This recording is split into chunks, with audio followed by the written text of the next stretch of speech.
Currently it's 5 a.m. Been here since around 4 and unloading a lot of artworks that I'm gonna drive to Switzerland. It's a 26-hour drive. Yeah, it's just a long fucking ride. It took way longer than I expected. Okay, so I want to talk about just the realness of trying to be a fine art photographer. I've been doing this for around 10 years now. As you can see, I'm still just loading my own shit into like an extension, whatever you call it, on my way to Switzerland to show off my works and hope for the best. Lux, Switzerland. Okay, let's get it. It says around 19 hours, but I can't go over 100 kilometers an hour because of the art in the back. And with that being said, this is my first time ever driving with one. Hopefully I don't have to stop at any like parking structures or like some like narrow streets or some bullshit. So I mean, hopefully the art is good. That's literally what matters. So, and I'm driving a Tesla, so I have to stop and charge, even though it's the most comfortable smooth ride I can possibly get. I still have to charge a lot. I did reckon like around like 24, I would say. I want to address a couple things as a fine art artist that I came across for my years of doing this. And it was one of those things where I thought this was gonna be like, let's say, the most glamorous life in the world. I really kind of thought, because you know, fine art, and it's like the prices are high and people are buying art and you're just doing exactly what you want, and there's so much money and system and all these things in it, and galleries and champagne. And you know, I kind of thought that way when I started doing photography, or like a fine art photography. So that's not really true. The thing is, probably one of the hardest things you can do. I'm gonna try to break it down because it's very hard to compare, you know? There was a lot of factors that I did not think about. And that was to, you know, obviously make the art. That's a very time consuming, energy consuming, you know, to make really, really good art, you know, obviously up to yourself to determine what's good or not. But to make really good art in any sense, you need to immerse yourself for a long time, and you need to build a lot of depth in what you do, and you need to cherish your processes. But on top of that, there's a lot of logistics. Again, you can try to get people on board to obviously help you managing galleries, assistants, etc., etc. All this is obviously usually requires money. I'm just gonna bring you back to the first exhibition that I ever did in 2014. And I didn't really know much, like I said, but I picked one theme that I really wanted to develop and I really believed in, and I really stuck out and did it. I was kind of on tour like a little bit during that time as well. So, you know, it was kind of like in between stuff, but I prioritized it, you know? And then the variable starts. Where to print, how much does it cost to print, how do you frame, what frame do you pick, what is the sizes you're going for, what is the editions you're going for, are you gonna have art proofs, are you gonna have a catalog, where are you doing the exhibition, and so forth. And the list kind of just didn't stop. And luckily, I did have friends that showed me the way because they had done some art before, they had somewhere to print. So I kind of skipped forward with that, but I still getting a lot of DMs and even emails that is asking me where to start. And I actually started with like aluminum prints, which is not really that common. But if I were to say one advice on that, just start easy. Just pick one something you like and just stick with it for that exhibition, and just trust your gut on it. Like, just, you know, if you're feeling papers, just pick the paper that you literally just like the most. And at the end of the day, whatever artwork you're presenting, you just have to kind of trust yourself that you know what's right for that artwork at that time. You can't really do wrong unless you think this is wrong. Especially with additions, I just didn't know how to like have additions. Like, when you set an addition for art, there's only that many of that artwork, but you have to stick with that forever. So you cannot make more than what's on that piece of art piece. But you can, because if you have more sizes, people make more editions in different sizes. So if you're sold out, you sold 100 out of 100. Some people make a new size after the fact, and then there's a new edition of the same artwork, but it's a different size. So it's a different edition. This is where it gets tricky, because yes, you can do that technically because that is the industry standard somewhat, which is weird. But you can also, obviously, from the beginning, you can start with numbering the different sizes. So 1 out of 5 in a big size, 1 out of 5 in a small size. And that is from the jump. So you don't switch up really. It's very transparent, you know. And then you have the third option, which was never really an option because it's not an industry standard. But if you have more sizes, you make the same edition across all sizes. So if you have a medium size, a small size, and a big size, you edition the small one out of 5, like 1 out of 5, and even a big one 2 out of 5. So there's only 5 of that artwork ever. Like that artwork, no more sizes ever. It's just those sizes and those editions ever. That is a thing that I want to probably do more of. It's just like nobody told me that you can do stuff like that. Even galleries that I had this very particular conversation with, they said that's not really like how you do it. But that's also because they want to make more money. So if they see, people want to buy a different size, they usually ask the artist, do you want to make a different size that is a different edition of this photo? And they, can they say no to the money? I don't know. It's kind of like a peer pressure of that too, which is weird. So editions, super important to just learn like how you can do it overall and then pick your way and stick with it. The most important part, the single-handedly most important part, is that you are transparent from the jump. So whatever you say in the beginning, it's how it is. If you can stick by your word, that's all that matters as an artist. Because again, if I have something I spent $10,000 on my wall and it says 1 out of 5, but it is technically 1 out of 15 or even 50 because the artist just choose to like extend this into like different sizes, that's not really how it goes. And that devalues the whole art piece as well and the artist. So just find your way, stick to it, and keep your word, be transparent. Don't do any, front shit.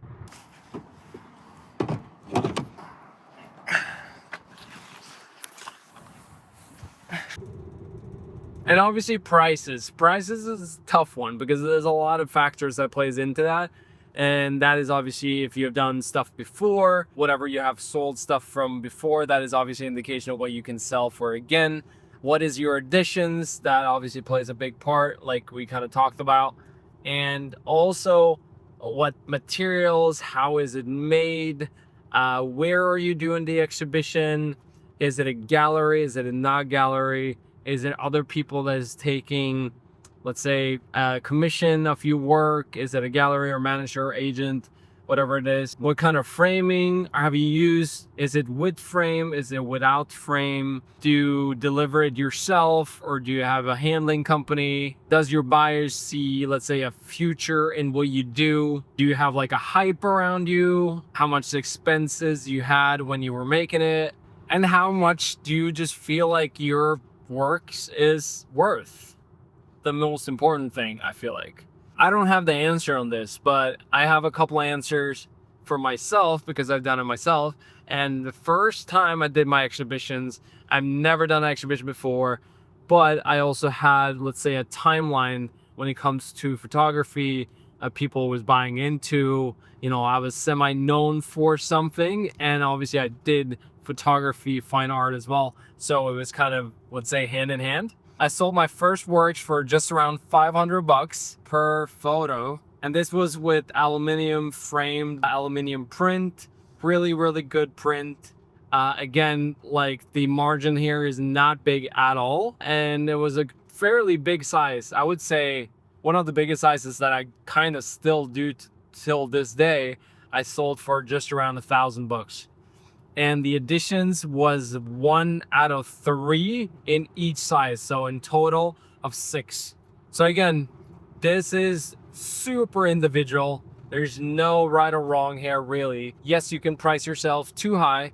Yes, you can price yourself too low. But at the end of the day, you're going to do this for a very long time. It's not going to be the last time you sell prints. So don't really get like too caught up in, you know, how to do it the first time. Just, you know, set a price. If you didn't sell anything, maybe go a little down or do a higher edition. Just try out something. As long as you're doing something, you will learn from it and you will position yourself even better the next time. So it's really about the presentation as well. If you can manage a really good presentation, things looks good, things looks premium, and people can envision your works on their wall, it's obviously way easier for them to pay more money. For example, I had a couple of works, especially one that sold out almost immediately. Like right away, 6 editions. It went really fast. Not like on the opening day, but I sold like 1 on the opening day, 1 on the second, and then it kind of just like, you know, went by the next type of week. And then I had a lot of works that didn't sell any. A lot of my works did not sell any of the editions. So maybe it's not good enough. Well, here's the thing. To not sell some of your artworks right away, it doesn't mean it's bad. This takes time. The whole art game, it can take forever. Like, it can literally take your whole life to build yourself up as an artist to sell your works, for people to get to your world, to buy into your world, and even discover you. I mean, it's really hard to just get through the, you know, all the noise, you know, of either it's social media or like the galleries or just like, you know, let's say claim your spot. So me not selling my artworks and my first exhibition wasn't really, you know, encouraging. It wasn't like great because obviously I spent this money on printing these photos. It's all about finding the buyer. They are out there somewhere. There's somebody out in the world with the money and with the taste that wants that art piece. I guarantee you, of the whatever 7-8 billion people there's on earth right now, there is somebody that wants that photo. So you can't really expect people to see it right away or like it right away. They have to think about it. They have to see it multiple times. They maybe have a friends that is talking about it. So it is a lot of marketing and, let's say, sales techniques here. If you make shit that you care about, good stuff, quality stuff that you care about, you should fight for it. Don't give up. All right, crossing my second border, going to Denmark. I am, I think, 8 hours into the drive ish. Going pretty well. 126 euros to cross this fucking thing. Jesus Christ. So every time I spend any money on this trip, I have to sell more art, basically. That's what it is. So let's sell some art. Holy shit. The wind is crazy on this bridge. It's like shoving me to the, oh, holy shit. All right, I'm not gonna film this. I feel like I'm cutting in it close a couple of times on this stretch.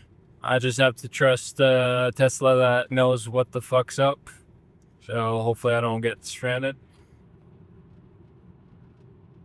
Ooh, we're zooming. Okay.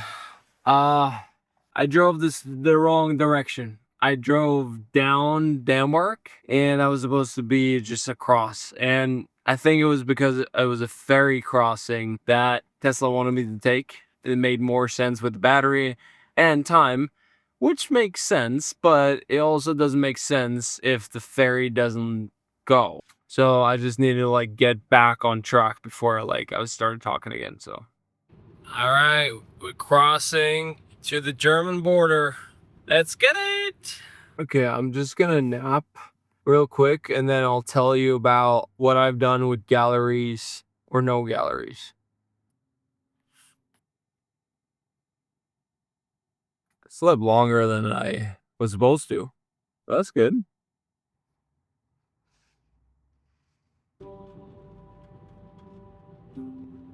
Fuck. Just missed my turn by just fucking filming out the window. God. So what is the deal with galleries? And can you sell your art without them? And the answer is yes. There's a lot of ways of selling art. Obviously, the gallery way is the most traditional and the most obvious way, but they also take anything from like 30 to 50%. And around 40% is kind of common, and the big galleries is 50% is kind of common. You know, everyone has different structures, but they take a lot of money from you. And that is obviously because they can bring in buyers to buy your art. So they're taking a commission fee and they have the space and they maybe help you with some more stuff. So they facilitate and they getting paid for it, which is totally natural, but don't think about it as the only solution. So I actually did my first exhibition in an office. I rented out an office space that some of my friends had. I just cleaned out all the desks and I rented some lighting and I put my photos up. To be honest, it was a really nice space. That was also because some of my friends that had done exhibitions, they have also done it by themselves. And they've done galleries too. They actually done both. But here's the thing, because when you start off, it's maybe natural for you to do a non-gallery. But as things progresses and you get more eyes on you, the galleries actually care about you doing a non-gallery or a gallery. If you do your own galleries, that is also sometimes seen as, let's say, untraditional. Sometimes that is not a good thing if you want to get into the big galleries, because they want to see you be represented by galleries that they like or respect. And here comes the other thing. If you do galleries that is the wrong for your art or wrong for your image or wrong for your style, some galleries might not take you because you have done a gallery that they don't associate with. So regardless, you can't really win. It is way more common to do things yourself now, especially, for example, selling your art through social media. And speaking from my own experience, I did no galleries up until last year. So technically I had 9 years. I didn't do an exhibition every year, but I did around 5 exhibitions by myself before I even wanted to do a gallery. And to be honest, it was a good experience, but I might not do a gallery again in that sense, in, let's say, the traditional way. I think way too much money went away. And for me, I technically have a market with clients or with buyers in Norway already because I have a good reputation in what I do on the side of, let's say, fine art photography as well. So a big thing for me was that I couldn't present my art in the way I wanted in a traditional gallery. It was very hard to find one, and one that I could, let's say, customize the way I want to. So my biggest one that I did in 2021, it was actually in an old abandoned car wash slash brothel. Yeah, it used to be a brothel kind of, and a car wash. You just drive your car in and, you know, and I ended up renovating the whole car wash. I cleaned it out and it was exactly the look that I wanted for the project. Because for me, it's all about the presentation and the world of it. And if I just have white walls to put my art on, it just doesn't really translate into the art. I want you to experience the art in its full. And even by the time that I was doing the exhibition, I was exhausted. I remember trying to figure out my prices and additions literally when the first buyers was coming as my pre-opening for my actual buyers. It was a mess, but I managed to pull it through. That being said, you have to rig everything up and everything down, and you have to make sure to follow the additions, follow the prices, and I also deliver all the art home to people. I am the one that is talking to the print house. I'm the one to talk about the framing house. You know, you get it. I do everything. Again, you can hire people to do this by yourself. And I spent a lot of money making installations and merch for this. And I think I did a big event with a big like LED screen. And I had artists playing. Just spent too much time, too much money. And by the time I was done, it was worth it economically, but it had its price. And after this exhibition, that actually bought me leverage for going to the galleries, because I had a gallery hitting me up asking me to do an exhibition there, and I basically said, well, I don't need you guys because I have proven that I can do it myself. Yes, it was a different place and different area, but for me it was also to prove myself that I can do this myself, and I can do it exactly the way that I want to, and I can do it probably even better than a gallery. I'm not shutting the door completely on galleries, but it's a lot of work to do a gallery as well, an official gallery. So don't think you can just like sit back and do nothing and they can sell your art. And if you find a gallery that really likes you, that wants to potentially sign you exclusively to represent you, that's a good thing if they want to work really hard to push your art out. And if it's a gallery that is respected and well known, that can open pretty much all the doors for you as an artist. That can get you fast track into the art world, into the right collections, into the right buyers. Because at the end of the day, you know, the art world is weird. If the right people buy it and the right galleries co-sign you, a lot of people will follow. The art world is like a little jerk fest. If the right people says that this is good, it's good. If right people says this has value, it has value. If the right people says this is worth millions of dollars, is worth millions of dollars. This should just be called windmill compilation. I'm sorry, it's not too much to look at, you know. Like everything seems kind of hard, huh? There's like a lot of elements to it, but at the end of the day, it's just about like you getting your shit out, whatever feels good for you. Yes, you can play the game somewhat, but fuck the game, huh?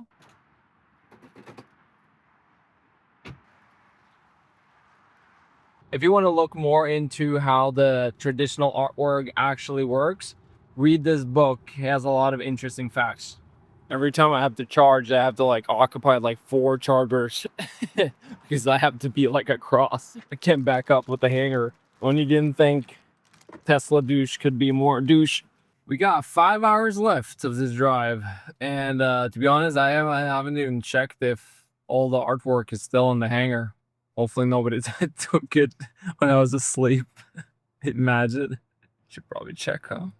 And one thing that I didn't really talk about, which I didn't do in the beginning either, is if you announce that you have dynamic prices, aka the first edition is the cheapest one, the last edition is the most expensive one. Just to take an example, I had one photo that I sold the first one for just around $1,500. I think I'm on the second to last one now, and the price is now around $10,000. So this is also something you need to be transparent on beginning when you're talking to buyers. This is also a sales strategy when it comes to if you don't buy now, you might be too late and the prices will increase. So I don't own any art of an artist that I don't really know of or know. I just like to have a connection to what's on my wall.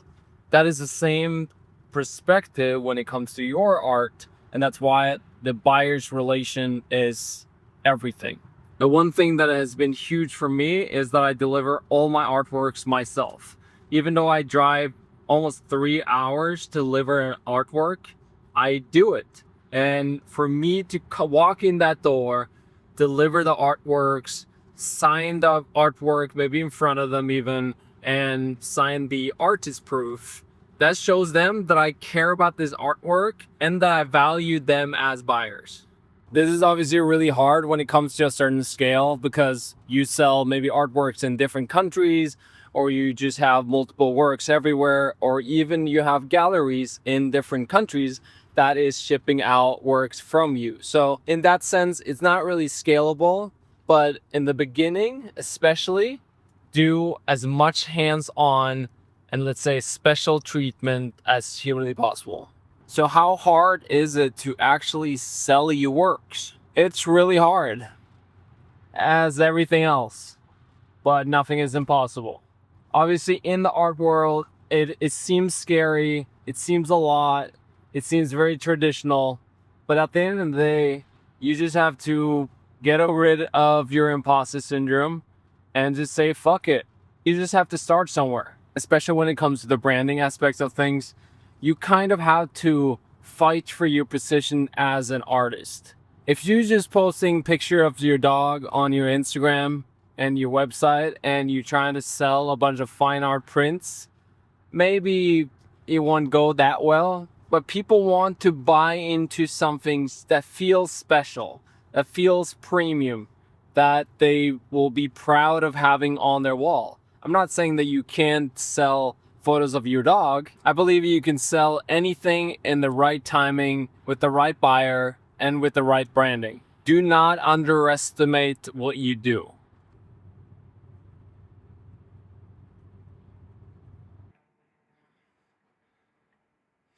So fucking hard to get out of this. For the first time, I didn't really fit in here because it was just one row, so I had to put the hanger over there. Fuck.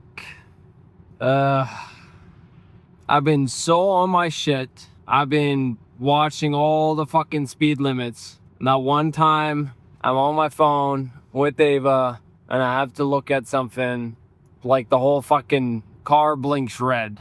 Big ass speed camera. I don't think I ever driven this long without taking it. I really thought this was gonna be the time. I really did. But I guess not. So, you know, I just like my license. I really do. I really enjoy having a license. So, fucking hell. We have 1 hour, the last charge, and then it's like 20 minutes more up the mountain. And then I just have to do the drive back again, though, but it's take one way at a time. Reaching the end of the map. Oh shit, oh shit, oh shit!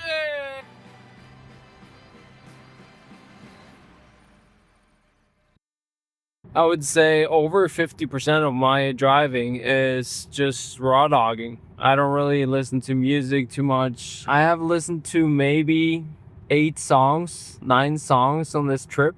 I have listened to a couple of podcasts. I have done that. Just a lot of thoughts that travel through your mind if you just look at the road and just look at the road.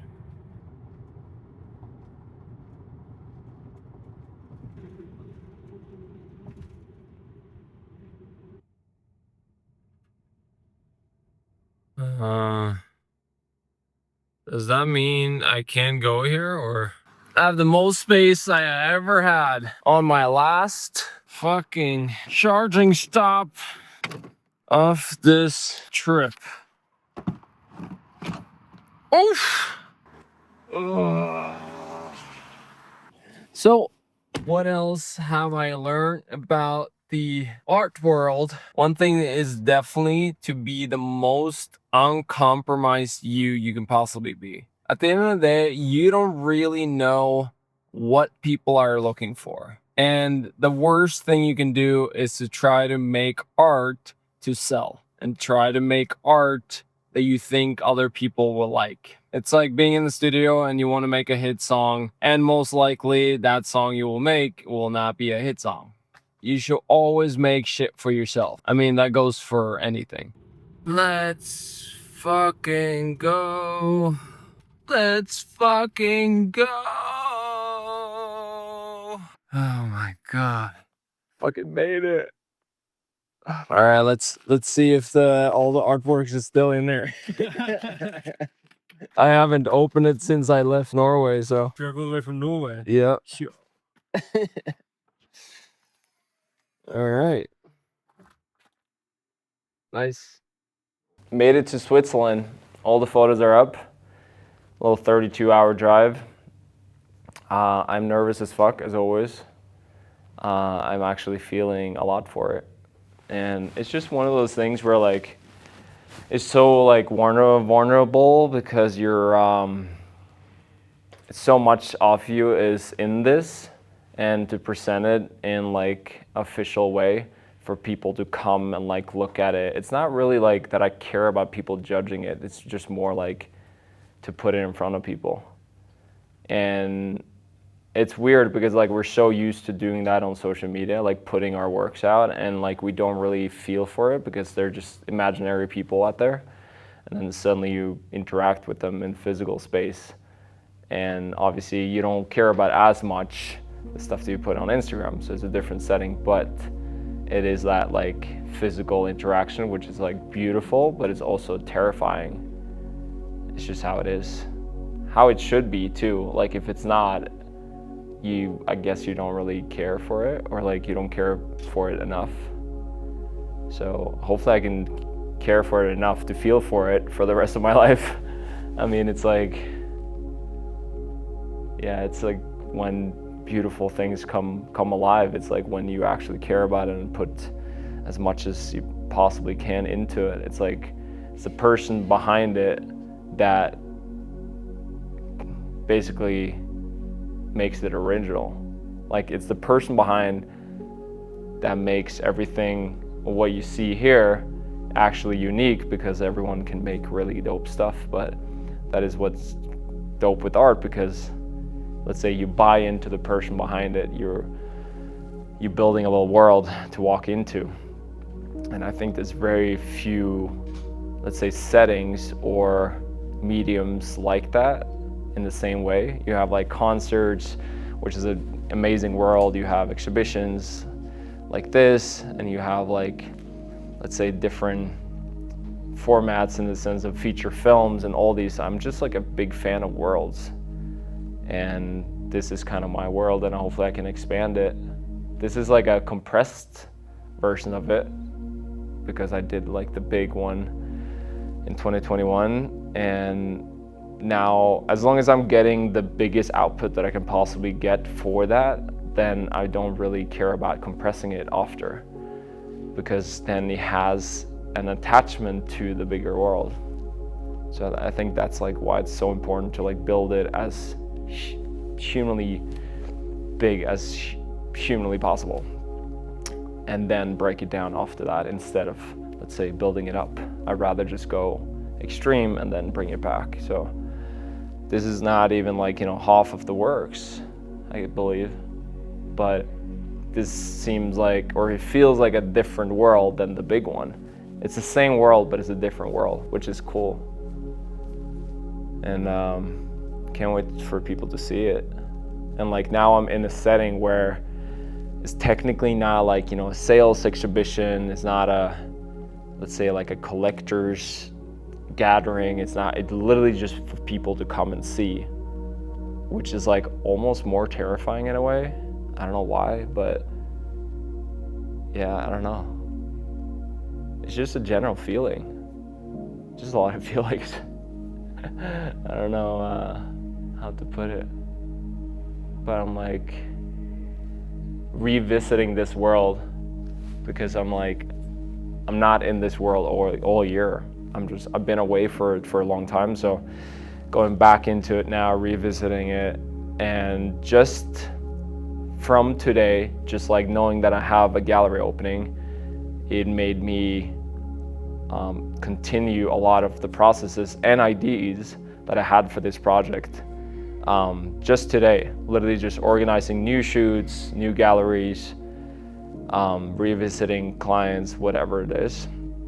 And it just shows to tell like how much you have to, let's say, immerse yourself to be in that world, to push it forward. I can't just like be halfway into this world and expect it to be great. I have to like fully be in it. So when I have these openings and I'm revisiting this world, it just goes into a new spiral of making new stuff.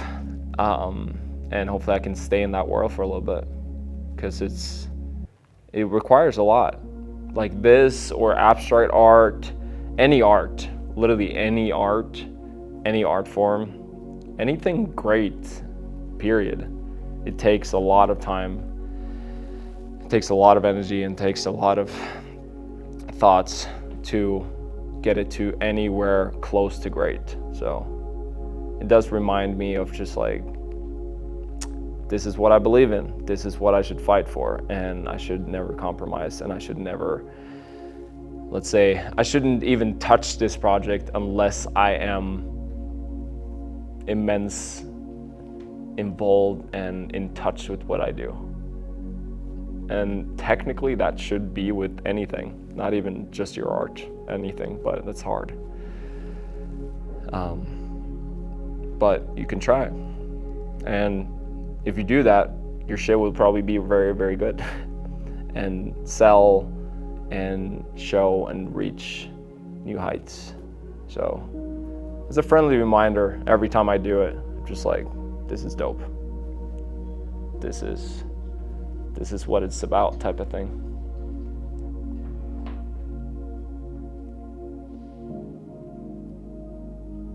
Yeah. It's a long video, a lot of talk, but I hopefully provided some value and insight that you can bring with you on your art journey if you wanted to start art or fine art photography. And if you have more questions that I didn't tap into here, please let me know in the comments as well. I'll be responding to as many as humanly possible. And yeah, thank you for watching. Thank you for liking. Thank you for commenting. Thank you for subscribing. Thank you for following my journey as an artist. Hopefully you can tap back to this video when I am selling my art for millions of dollars. So, peace.